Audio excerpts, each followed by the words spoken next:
दोस्तों, महाभारत के युद्ध में बहुत से वीर योद्धा थे जिन्होंने अपनी शक्ति और पराक्रम से सबको चकित कर दिया था। अगर मैं आपसे उन सभी में से सबसे अधिक शक्तिशाली योद्धा का नाम पूछूं, तो आप अर्जुन, भीष्म, कर्ण या किसी अन्य योद्धा का नाम बताएंगे। पर दोस्तों, इन सब से अलग एक योद्धा ऐसा भी था जो बिना युद्ध लड़े ही महाभारत का सबसे शक्तिशाली योद्धा माना जाता है। जी हाँ, उस योद्धा का नाम है बर्बरिक, जो कुछ दिन नहीं बल्कि कुछ क्षण में ही इस युद्ध को समाप्त करने की ताकत रखता था। तो चलिए जानते हैं बलशाली बर्बरिक और उनकी असीम शक्तियों के बारे में।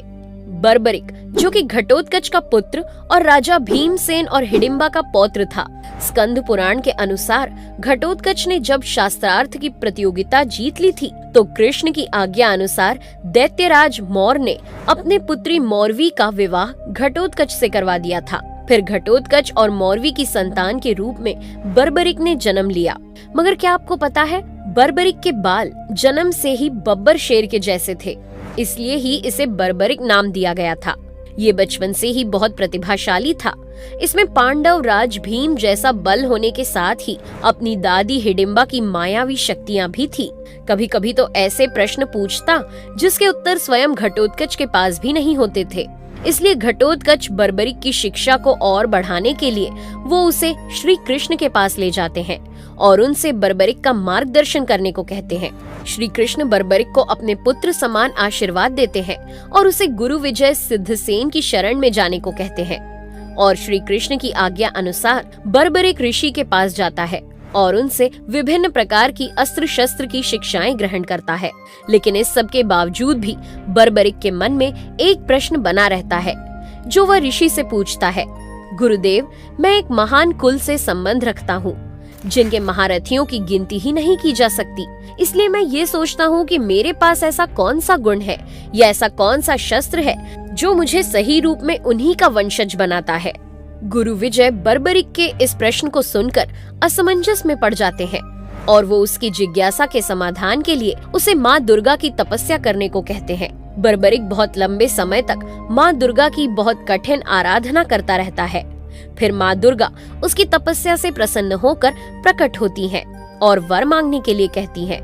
तो बर्बरिक उनसे कहता है, मैं आपसे एक ऐसा शस्त्र चाहता हूँ जो अर्जुन के बाणों की तरह अचूक हो और जो राजा भीमसेन की तरह शक्तिशाली हो, और ऐसा अस्त्र जो आज किसी को प्राप्त ना हुआ हो और ना ही भविष्य में किसी को प्राप्त हो।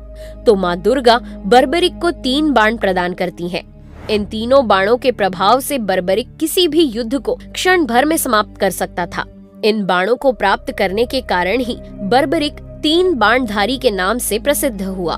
इनमें से पहला बाण अपने शत्रु को कहीं से भी ढूंढकर चिन्हित करता था और दूसरा बाण उन बने हुए चिन्हित लक्ष्यों को भेद डालता था, और तीसरे बाण का अगर प्रयोग किया जाए तो विस्फोट के साथ सर्वनाश हो जाता।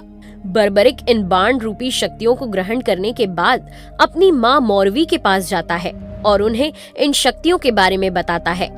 तो ये सब जानने के बाद माता मौरवी बर्बरिक से वचन मांगती हैं कि तुम हमेशा कमजोर पक्ष की तरफ से ही युद्ध लड़ोगे। बर्बरिक अपने माँ की आज्ञा का पालन करते हुए उन्हें वचन दे देता है, पर उसे क्या पता था आगे इस वचन का उसके जीवन पर बहुत प्रभाव पड़ने वाला है। दोस्तों, इसके बाद बर्बरिक अपने नीले घोड़े पर सवार होकर महाभारत के युद्ध में शामिल होने के लिए निकल पड़ता है। वहाँ जाकर उसे मालूम पड़ता है कि पांडवों की सेना कौरवों की सेना से बहुत कम है। तो वो निवेदन करता है कि उसे युद्ध करने दिया जाए, जिससे वो अपनी असीम शक्तियों के बल पर पांडवों को कुछ ही क्षणों में विजयी बना पाए। तो श्री कृष्ण ये सुनकर सोच में पड़ जाते हैं कि जिस युद्ध को अकेले पितामह भीष्म 20 दिनों में, कर्ण 24 दिनों में, गुरु द्रोणाचार्य 25 दिनों में और अर्जुन 28 दिनों में समाप्त कर सकते हैं, उसे बर्बरिक अकेले कुछ ही क्षणों में कैसे समाप्त कर सकता है। तो फिर श्री कृष्ण बर्बरिक से पूछते हैं कि आखिर उसके पास ऐसी क्या शक्तियां हैं जो इतना सामर्थ्य रखती हैं। फिर बर्बरिक श्री कृष्ण को माँ दुर्गा से प्राप्त बाणों की अचूक शक्तियों के बारे में बताता है। पर जैसे ही दुर्योधन को इसके बारे में पता चलता है, वो बर्बरिक को मारने के लिए निकल पड़ता है। जब दुर्योधन बर्बरिक के पास पहुंचता है तो वो ध्यान मुद्रा में होता है और जैसे ही वो ध्यान मुद्रा में बैठे बर्बरिक को मारने के लिए गदा उठाता है तो उसका मित्र अंगराज कर्ण उसे रोक लेते हैं कहते हैं कि ध्यान में बैठे और किसी निहत्थे पर वार करना सबसे बड़ा महापाप होता है, जिससे दुर्योधन फिर वापस आ जाते हैं।